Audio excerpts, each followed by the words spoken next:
Pemirsa masih di IDX Season Closing dan kami juga masih menggunakan Anda untuk bisa berpartisipasi di WhatsApp interaktif kami seperti yang tertera di layar televisi Anda nantinya. Dan sebelum kita lanjutkan perbincangan, kita akan coba lihat terlebih dahulu saham-saham pilihan apa saja yang direkomendasikan di tengah penguatan hari ini dan juga sikap dari Bank Indonesia yang akhirnya memangkas suku bunga acuan 25 basis point.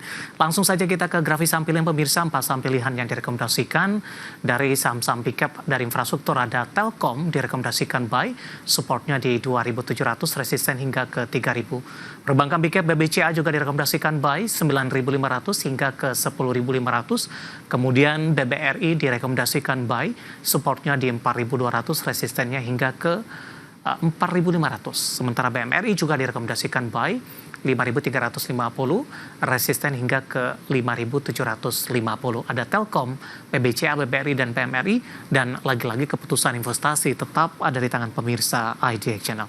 Pak Kiswoyo, kita lanjutkan kembali Pak, 4 saham pilihan yang Anda rekomendasikan. Menarik, 4 saham big cap. Kita ke Telkom terlebih dahulu, Pak Kiswoyo. Pertimbangan terutama dari sisi teknikal, Telkom masuk ke dalam salah satu saham pilihan Anda dan buy di level berapa? Telkom sudah murah ya sebetulnya, jadi memang di area di bawah 2.700 itu kalau bisa dapat itu bagus ya. Kalau bicara beli yang paling bagus kemarin-kemarin ya, waktu di bawah area 2.500 lah ya, tapi sekarang sudah naik ya di bawah 2.700. Terdekat sih 3.000, kalau 3.000 bisa tembus mungkin barusan dia akan ke arah 3.500 gitu. Telkom cukup sulit Pak untuk menembus ke level 3.000-an dalam beberapa waktu terakhir. Bagaimana Anda melihat dari sisi teknikal ini? Sebenarnya resisten berapa yang harus ditembus oleh Telkom untuk memudahkan jalannya kembali menembus ke level 3.000-an Pak Kiswoyo? 2.750 itu yang pertama, jadi memang sudah dekat. Setelah itu baru level 3.000 sih gitu untuk Telkom. Baik, tadi dari support dan resisten untuk Telkom resisten hingga ke 3.000. Tapi dalam jangka pendek arahnya akan kemana Pak Kiswoyo? Saya lihat masih akan naik ya, karena akan ada momen bagi dividen dan sebagainya. Terus saham ini juga sudah kemurahan, artinya memang masih di bawah dan saya lihat lagi proses naik terus sih menuju balik ke atas 3.000 lagi gitu. Baik, direkomendasikan buy pemirsa untuk Telkom support tadi di 2.700, resisten hingga ke 3.000 dan lagi-lagi keputusan investasi tetap ada di tangan pemirsa IDX Channel. Kita beralih ke saham pilihan kedua Pak, dari perbankan big cap ada BBCA. Dari sisi teknikal Pak Kiswoyo, BBCA jika dibandingkan dengan saham-saham perbankan big cap lainnya, ini cukup tangguh, penguatannya paling signifikan.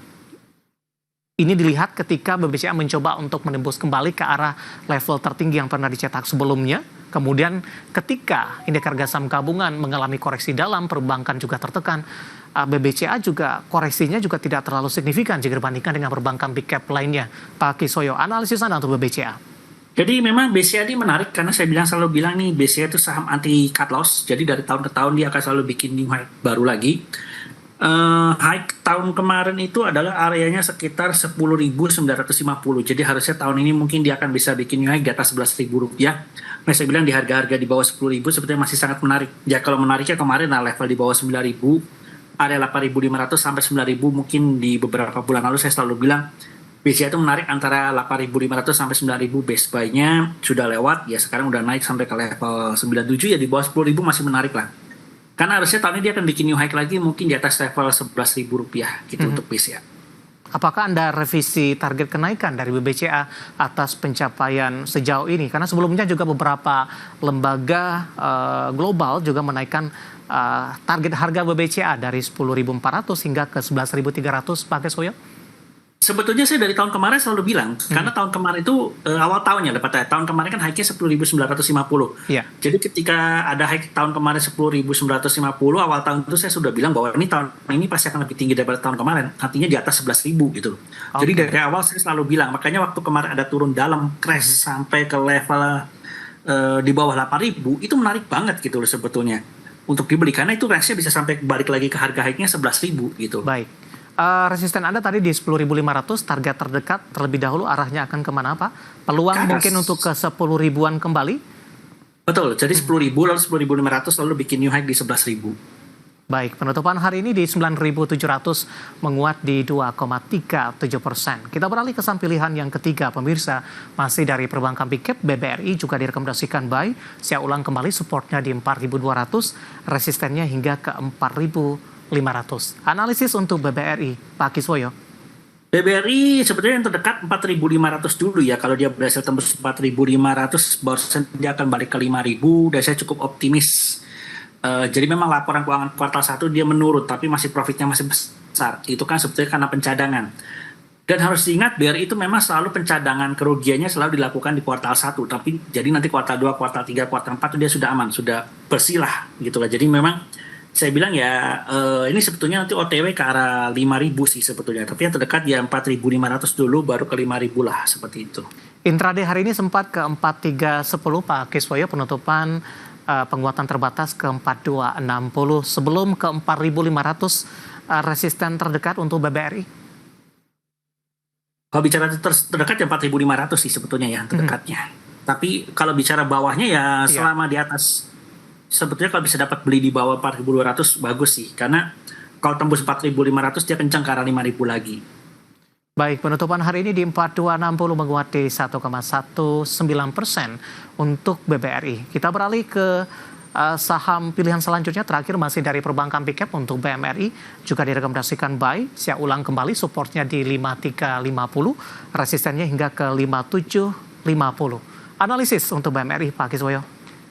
Sebetulnya kalau Bank Mandiri ini kalau dia bisa tembus level 5.500, arahnya bisa sampai ke 6.000, bisa balik ke 7.000 lagi. Jadi kalau kita bicara high-nya ya bisa terus sih. Jadi dan sudah aman karena sudah naik di atas 5.000 ya. Karena sudah naik di atas 5.000 harusnya sudah sangat aman. Tapi level terdekat adalah 5.500. Kalau dia berhasil tembus 5.500, mainnya di atas 5.500, dia akan coba tembus 6.000, lalu ke arah sebetulnya 6.500, 7.000, bisa sampai 8.000 sih sebetulnya. Gitu. Baik, maksudnya ini menembus 5.500 dan posisi itu dipertahankan Pak Kiswoyo, karena mengingat intraday hari ini BMRI sudah ke 5.550 Pak. Tapi kan tutupnya di bawah. Nah ini yang saya maksud adalah harus bertahan di atas 5.500 terus menerus, itu pasti akan tinggal menunggu break di atas 6.000 gitu. Oke, intraday hari ini sempat ke 5.550. Posisi dari BMRI target price tadi di 5750 Pak. Itu yang terdekat. Sebetulnya kalau kita bicara fundamental sih bisa sampai 7.000 ya. Peluang untuk kembali ke level tertingginya? Bisa. Bisa, ada peluang untuk tahun ini, ada peluang. Indikatornya Pak Kiswoyo? Kita tahu bahwa biarpun ekonomi kita dibilang melemah, tapi kan kita masih tumbuh 4,8% dan saya masih optimis masih bisa ya. Mungkin full year Januari sampai Desember masih bisa sih kita bergerak pertumbuhan ekonomi 5% dan itu otomatis perbankan kita juga untungnya masih besar karena NPL-nya masih bisa dijaga dengan baik. Net profitnya masih besar-besar lah saya lihat. Jadi harusnya saya bilang untuk bikin new high masih bisa lah gitu. Baik, 4 saham pilihan yang direkomendasikan ada Telkom, BBCA, BBRI, kemudian juga BMRI. Dan lagi-lagi keputusan investasi tetap ada di tangan pemirsa AJ Channel. Pak Kiswoyo, kita lanjutkan kembali. Yang pertama menanyakan saham INKP Pak. Kebetulan ada 2 penanya, Bapak Jason dari Jakarta. Pak Jason sudah ambil posisi di 5.600 untuk INKP. Di cut loss atau di hold. Sementara Bukik dari Bandung menanyakan INKP, support dan resistennya. Silakan Pak Kiswoyo untuk INKP. Cut loss itu udah untung tuh, 5.600. Jual profit apa enggak? Ya sebetulnya penentuannya 6450 ya. Kalau dia bisa tembus di atas 6450 itu bisa balik ke 7.000. Kemarin gagal karena kemarin cuma bentuk antena ya. Kalau sudah antena tinggi gini sebetulnya agak-agak resiko untuk balik arah. Iya. Tapi kita penentuan di level, berarti level dia ini penentuannya adalah di level ini aja nih, sekitar 6.000 lah. Kalau dia sampai turun di bawah 6.000 ya mau nggak mau yang sudah untung jual dulu aja. Tapi kalau dia masih main di atas 6.000 ya mungkin dia masih akan mencoba nembus 6450 seperti itu. Jadi ya support resistannya itu 6.000 dan 6450 lah. Untuk mengamankan posisi tadi di 5.600, support 6.000 yang bisa diperhatikan untuk Bukik dari Bandung kalau mau baru masuk Pak? Ya baru masuk udah agak tanggung ya. Takutnya kalau 6.000 jebol malah bisa ke bawah soalnya nih. Baik, lebih ke wait and see terlebih dahulu begitu ya Pak ya? Ya, betul. INKP yang sudah ambil posisi 5.600 tadi, kemudian juga yang baru mau ambil posisi. Selanjutnya menanyakan saham Inco Pak, ada Bapak Purnomo Ini tidak menyebutkan lokasinya di mana. Hari ini Inco masih Naik. mengalami penguatan signifikan, Pak, di 12,63% di 3.300. Analisis dan rekomendasi Anda untuk Inco. Terdekat ini sebetulnya 3.400. Kalau itu berhasil tembus, dia nanti langsung berikutnya lagi 3.000, range-nya adalah 3.400 sampai dengan sekitar 3.750. Jadi memang ini saya lihat lagi ngebut, semoga bisa tembus level 3.400-nya. Kalau bisa tembus nanti resisten berikutnya 3.750 lalu 4.000. Oke. Memang harga nikelnya lagi ada perbaikan, harga komoditi lagi naik semua ini. Karena dia mungkin salah satunya adalah Inco ya. Jadi saya lihat uptrend kuat sih ini ya. Jadi ya semoga tembus lah level 3.400-nya. Di hold saja ya, Pak? Di hold aja. Baik, Bapak Joshua Nainggolan dari Lampung, terima kasih juga sudah bergabung menanyakan saham MAPA. Sudah direkomendasikan masuk tidak untuk MAPA? MAPA ini hati-hati ya, kayaknya ini juga nggak liquid, terus juga turun dalam terus. Ini kalau break 640 nih bisa sampai ke 600. 600 jebol lagi bisa 560 saya lihat. Jadi hati-hati untuk MAPA. Karena kayaknya dia bisa break di bawah 645, di bawah 640 nih. Ya. Wait and see dulu ya, Pak?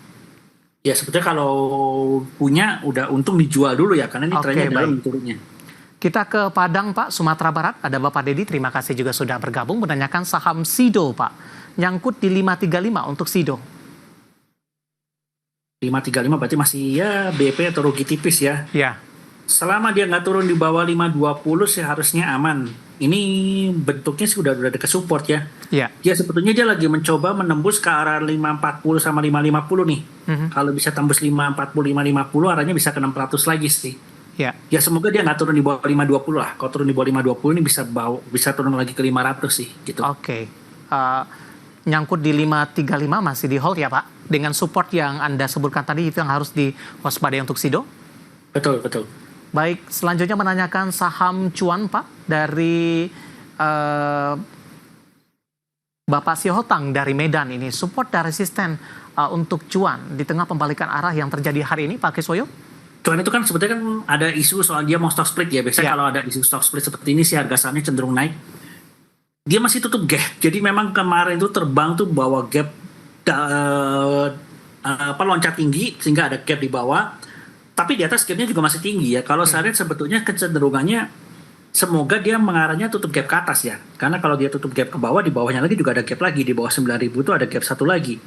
Jadi ya semoga arahnya adalah dia ke arah atas gitu. Karena memang beritanya kan mau stock split. Jadi kalau udah mau stock split segini, biasanya sih harganya, memang RPS-nya kan bulan depan. Iya. Ya biasanya sih harganya akan naik ya, cenderung naik sih gitu. Baik. Koreksi yang hari ini masih wajar, Pak, dibandingkan dengan kenaikan signifikan kemarin? Masih wajar, karena memang isinya kan di dalamnya ini tahun ini mereka akan ada tambang emas yang produksi, tambang coking coal juga produksi, terus tambang batu bara yang selama ini tetap jalan terus, juga ada PT RO juga kan sebagai anak perusahaannya dapat banyak proyek, harusnya nggak ada masalah lah, nggak ada masalah. Baik, Bapak Robert selanjutnya menanyakan IPCC, Pak. Hari ini koreksi dalam di 5% di level 1000, ambil posisi di 808, masih cuan sebenarnya. IPCC, nah ini bahaya. Kalau turun di bawah 1000 dia bisa ngarahnya ke 950. Ya. Tapi kalau 950 tembus ya bisa ke bawah 900 lagi nih. Oke. Untuk mengamankan profit yang ada di 808 strateginya Pak Kiswoyo? Betul. Ya besok kalau sampai turun lagi di bawah 1000 jual aja sih. Mumpung masih profit. Baik. Hari ini pas di 1000 nih Pak. Apakah besok harus dilihat secara seksama oleh Pak Robert ini untuk mengamankan profit yang sudah ada di 808? Baik, selanjutnya Ibu Dewi di Bogor, MAPA, tadi pun juga sempat kita ulas Pak. Dan kita ke pertanyaan selanjutnya. Saya akan coba cek ini. Sebentar Pak, ini saya cukup sulit membukanya sedikit. Menanyakan saham Inet Pak, sudah punya harga di 165, Inet. Inet. Ya, INET. Sebetulnya kalau dia masih bergerak dari mana jelasnya? Ya, likuiditasnya seperti apa sih Pak ini? Ini tuh kemarin habis kena suspend kan masalahnya. Jadi ya bentar, Inet. Ya, 165 penutupan hari ini sepertinya. Bentar, biasanya jadi error, bentar. Inet, grafik belum muncul. Di 165 penutupan. Ini dia sebetulnya ada nah ini dia supportnya dia ini ada di level kok belum muncul ya Ini dia di area ini dia 155 ya. Kalau dia nggak tembus di bawah 155 harusnya masih bisa naik ke atas. Jadi Oke. penentuannya di 155 lah gitu. Ya, di sini ada notifikasi juga dikenakan penghentian sementara di Bursa Efek Indonesia. Ini juga perlu diperhatikan ya Pak. Betul. Oke, terakhir Ibu Susi dari Bandung BKSL Pak, singkat saja Pak Kiswoyo. BKSL Bukit Ya. Sentul, bentar. Nah, ini juga ada support di 100. Ya, Kalau dia tembus di bawah 100 ke arah 95, tembus lagi ya bisa bahaya sih. Semoga oke. besok nggak tembus, nggak turun di bawah 100 gitu. Baik, hari ini ditutup di 103, melemah cukup dalam di atas 8%. Dan lagi-lagi keputusan investasi tetap ada di tangan pemirsa IDX Channel. Pak Kiswoyo, waktu kita sudah terbatas Pak Kiswoyo, atau sudah habis maksud saya. Pembahasan tadi tampaknya sekaligus mengakhiri kebersamaan untuk kali ini. Terima kasih sudah berpartisipasi Pak, sehat selalu Pak Kiswoyo. Oke, siap. Baik, terima kasih ada Bapak Kiswoyo, Direktur PT Rumah Para Pedagang. Dan pemirsa jangan lupa saksikan program Prime Market Hale yang akan tayang pada pukul 20 waktu Indonesia Barat.